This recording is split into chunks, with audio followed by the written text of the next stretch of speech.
Неколку дена слушам разговори, муабети, филозофии, али све се сведува на едно.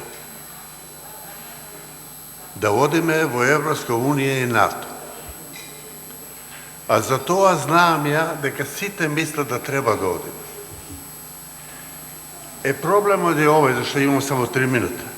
ВМРО-вците, прекрасни луѓе, зависат од партијата.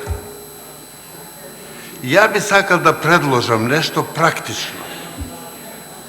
На секој еден ВМРО-вец кој ќе гласат за овој предлог, државата да стои позади него, да гарантират за неговата иднина. Али прво треба да гласа. И ќе се знае кој гласа. И уште еден предлог. Да се амнестираат сите грешници што и велиме мене до сега. Амнестија на сите. Поевтино е.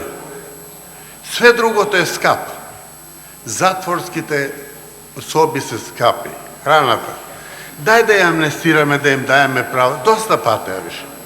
Тие превише патеа и пројдоа тие маки своји. Ајде да бидеме практични. Што е поевтино? Поевтино е да им помагаме на ВМРО-вците и да стоиме позади нив ако нешто критично имаат од нивната партија. Да може слободно да гласа. Вие као држава тоа може да го направите. И амнестија да се дае на тие луѓе кои погрешиле. Доста препатија више, прејдоа тоа. И поевтино е. И затоа размислите мало, па ќе видите, све е, задниот збор е пари. Економија. Све другото е компликации.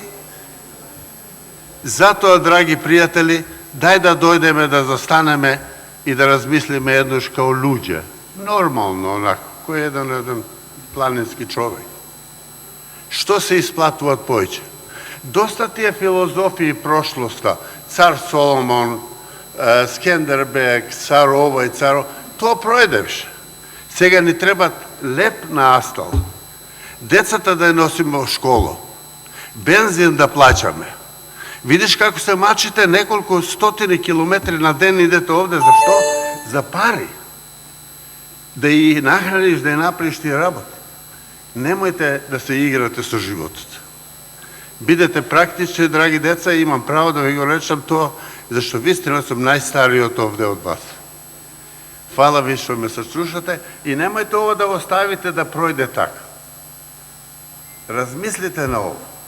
Дајте им право на ВМРО-вците да гласат и стоите зад нив. Гарантирајте им иднина. Благодарам. Ако станат, гарантирајмо 100% ќе имаш работа после тоа.